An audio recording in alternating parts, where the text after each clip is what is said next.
Same প্রিভিয়েত আসসালামু আলাইকুম। কেমন আছেন আপনারা সবাই? আজকে চলেন একটু গল্প করা যাক।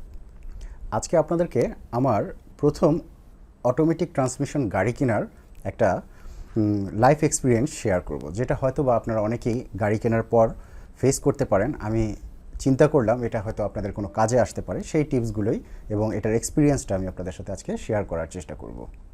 সময়টা 2002-এর দিকে। তখন আমি একটা অটো গিয়ার গাড়ি কিনলাম, প্রথম আর কি। অটো গিয়ারের গাড়িতে আমার প্রথম এক্সপিরিয়েন্স সেটা। টয়োটা রাম একটা গাড়ি কিনেছিলাম আমি, ব্ল্যাক কালার।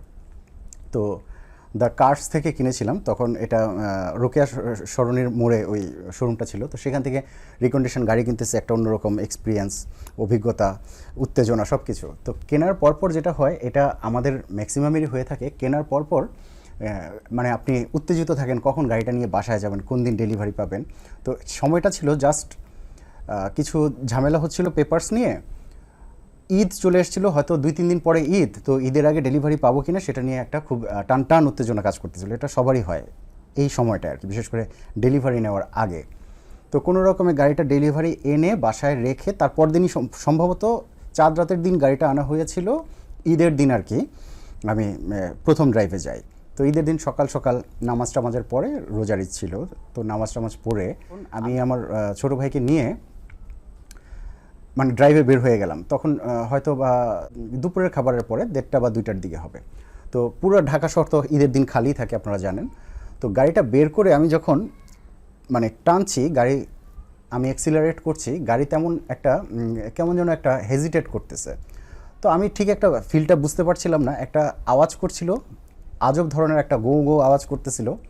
আবার এটা তখন আবার ফুল স্পিডে গান টান, অডিও সিস্টেম এগুলো চেক করতেছি, দুই ভাই মিলে গান টান শুনতেছি, এরকম একটা অবস্থা।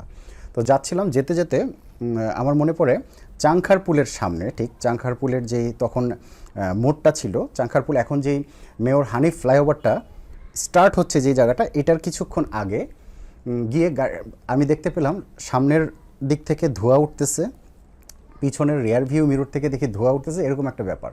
এবং আপনার এসি ভেন্টগুলো থেকে একটা স্মোকি স্মেল আসতেছে।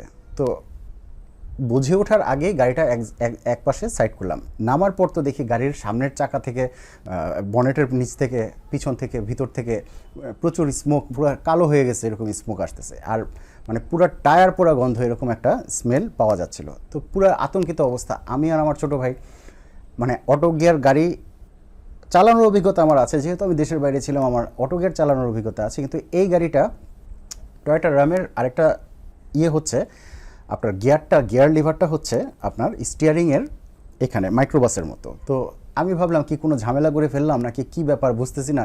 নতুন গাড়ি ধরায় দিল, কি দিল, মানে অনেক রকম চিন্তা ভাবনা তখন আমার মাথায় আসতে শুরু করলো। গিয়ার বক্স জ্বলে গেল, না ইঞ্জিনে আগুন লাগলো, না কি হলো। দাঁড়ায় আছি, মানে দাঁড়ায় ব্যাপারটা বুঝতে চেষ্টা করতেছি। মানে 1-1.5 মিনিটও হয়নি, আমি আর আমার ছোটো ভাই অবজার্ভ করতেছি যে ধোঁয়াটা কোত্থেকে আসতেছে। বাই দিস টাইম এখানে আমরা অটোমোটিভ ডিএনএর ওয়েবসাইট থেকে কীভাবে প্রোডাক্ট অর্ডার করতে হয় সেটি দেখব। সার্চ বারে গিয়ে আমরা একটি প্রোডাক্টের নাম লিখব, যেমন মোবিল লিখলাম। লেখার সাথে সাথে মোবিলের লিস্টিংটি চলে আসবে। আমি এখান থেকে ধরে নিলাম 0W20 অর্ডার করব। সেই এখানে চাপ দেওয়ার সাথে সাথে আমার একটি ফর্ম চলে আসবে। সেখানে আমি আমার নাম, ঠিকানা, মোবাইল নাম্বার, ইমেল অ্যাড্রেস লিখব। লিখে আমি প্লেস অর্ডার করব। এখানে আমি ইমেল অ্যাড্রেস লিখে প্লেস অর্ডারে চাপ দেওয়ার সাথে সাথে আমার একটি মেল চলে আসবে। প্লেস অর্ডার করলাম, আমার ইমেলে একটি ইমেল চলে আসলো এবং আমার মোবাইল নাম্বারে একটি SMS চলে আসবে এবং তার পরপরই দ্রুত সময়ের মধ্যে আমি প্রোডাক্টটি হাতে পেয়ে যাব। আপনার 2জন লোক এসে দাঁড়ালো, একজন টুপি দাড়িওয়ালা বেশ লোক। তো বেশ এসে বলতেছে, আপনাদের কি কোনো সমস্যা, আমি কি হেল্প করতে পারি? আমি সরকারি একজন ড্রাইভার। আচ্ছা ভাই, অটো গিয়ারের গাড়ি, বুঝতেছি না গাড়িটা কালকে এনেছে। আমরা বুঝতে পারছি আপনার নাম্বার প্লেট দেখে এখানে গ্যারেজ নাম্বার লেখা ছিল, আমাকে একটু দেন। তখন সে একটু ঘুরে টুরে বুঝলো যে হ্যাঁ সমস্যা কি, বুঝতে পারছি, আপনার চাকা ফেসে গেছে, এটাকে আমাকে খুলতে হবে। আচ্ছা, সে পিছন থেকে জ্যাক বের করে ফেললো, গাড়ি তুলে ফেললো, টায়ারগুলোকে খুললো, সামনের চাকা দুটোকে খুললো, খুলে ঘষা মাজা করে আবার লাগাই দিল। এবার বলল সব ঠিক আছে। তো কি সমস্যা বুঝলাম না, সব ঠিক আছে বলে সে চলে গেল। যে ঠিক আছে, আপনার চাকা একটু ফেসে গেছিলো, আর কিছু না, এখানে একটু স্টাক হয়ে গেছিলো। আমি বললাম ওকে থ্যাংক ইউ। আমি মানে পরিস্থিতিতে পড়লে যেটা হয়, অনেক জ্ঞানী লোকও বোকা হয়ে যায়। তো আমার মাথা ঠিক কাজ করছিল না, নতুন গাড়ি মাত্র কালকে আনলাম, এখনও টেস্ট ড্রাইভ দেই নাই, এরকম একটা পরিস্থিতি। তো বোকার মতো কথা বলে আচ্ছা ঠিক আছে আমি খুশি হয়ে ওনাকে 1000 টাকা বকশিস দিয়ে ফেললাম, ভাই থ্যাংক ইউ, আপনি গাড়িটা ঠিক করে দিয়েছেন। টান দিয়ে দেখলাম অল ওকে, কোনো সমস্যা নাই। দিয়ে জাস্ট আমি মানে 1 মিনিট 2 মিনিটের মতো ড্রাইভ করি নাই, আমি বললাম যে আচ্ছা বাসায় ফোন করে বলে দিই। হাত দিয়ে দেখি আমার কোনো পাশে মোবাইলটা খুঁজে পাচ্ছি না, মোবাইল কোথায় মোবাইল কোথায়। তো আমার ছোটো ভাইয়ের মোবাইল দিয়ে রিং দিলাম, মোবাইলে রিং বাজতেছে কিন্তু মোবাইল আমার গাড়িতে নাই। গাড়ি ব্যাক করে পিছনে যেতে নিলাম, মানে কোথাও ওই 2 লোকের আর খবর নাই। তখন আমি বুঝতে পারলাম যে সে মোবাইলটা নিয়ে ওখান থেকে চলে গেছে। তার পরের ঘটনা অনেক বড়, সেটা আমি পরবর্তীতে প্রশাসনের সাহায্য নিয়ে তাদেরকে খুঁজে বের করে ঠিকই সেই দিন রাত্রেবেলায় আমি সেখান থেকে সেই মোবাইলটা উদ্ধার করি।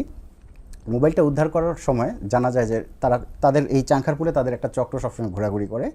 কোনো দেখলে হয়তো আমার মতো কোনো ইয়েকে দেখছে যে গাড়ি তেমন বোঝে না বা এরকম কিছু একটা। গাড়ি বোঝার ব্যাপারটা না, আমি তখন কিংকর্তব্য বিমূঢ় হয়ে গেছিলাম বা আমি একটু অ্যাস্ট্রোনাইজ হয়ে গেছিলাম যে কী হচ্ছে গাড়ির সাথে, যার কারণে আমার ওই বিহেভিয়ারটা। পরবর্তীতে মজার ঘটনা, আপনার মোবাইলটা রিকভার করার পরে সে আবার এই মোবাইলটা আরেকজনকে বিক্রি করে ফেলছিল, সেখান থেকে সামহাও এটা আমি উদ্ধার করি। সেটা একটা লম্বা কাহিনী, হয়তো অন্য কোনো একদিন ফ্রি টাইমে আপনাদেরকে শেয়ার করব।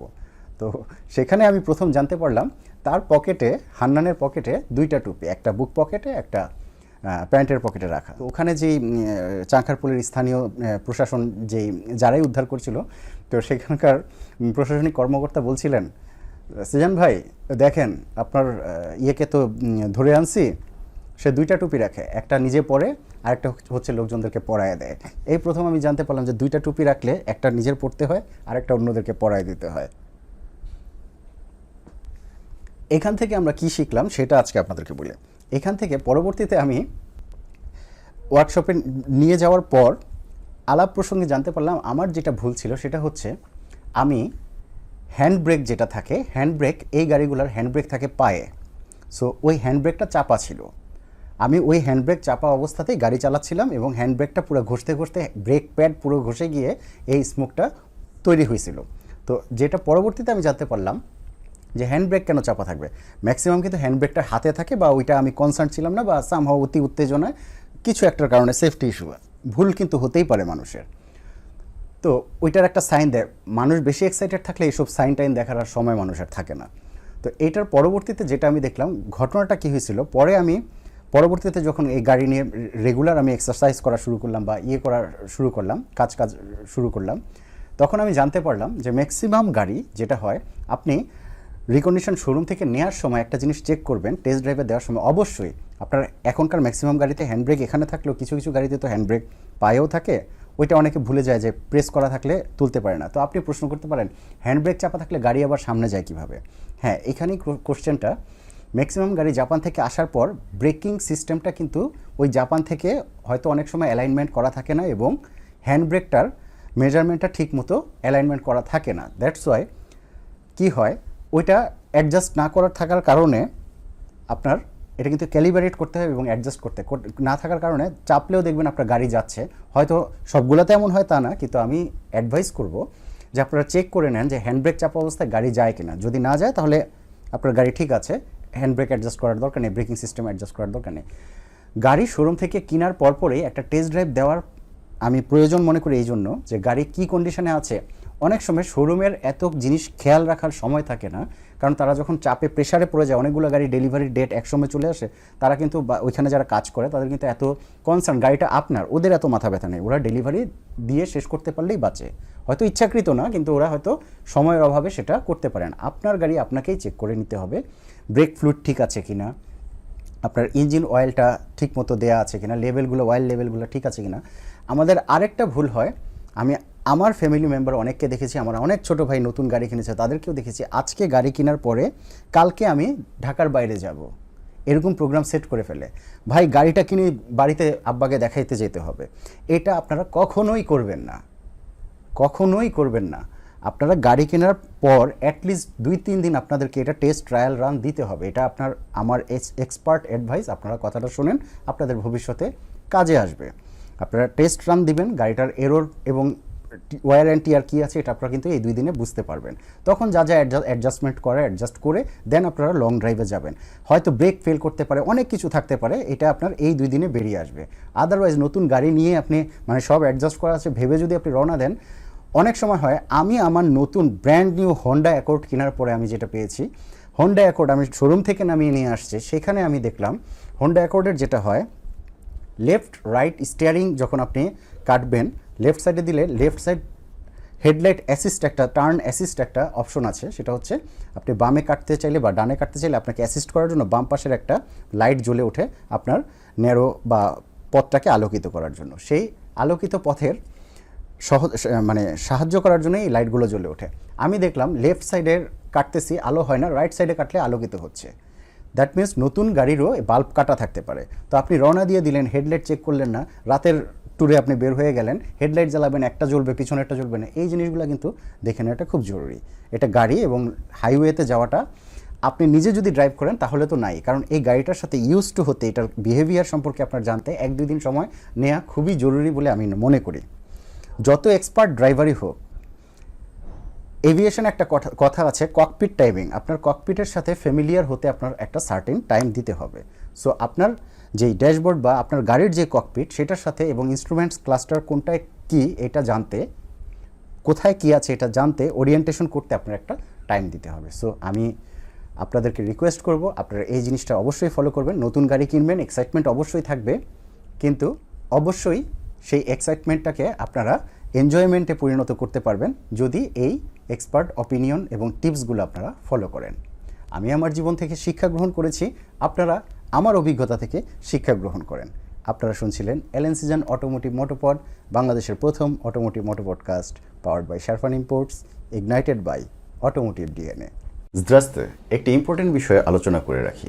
আপনাদের কাছ থেকে প্রতিদিনই অসংখ্য অটোমোটিভ রিলেটেড কোশ্চেনারিজ এবং কল আমার কাছে এসে থাকে, যা হয়তো সময় স্বল্পতার কারণে বা ব্যস্ততায় অনেক সময় অ্যাটেন্ড করা সম্ভব হয়ে ওঠে না।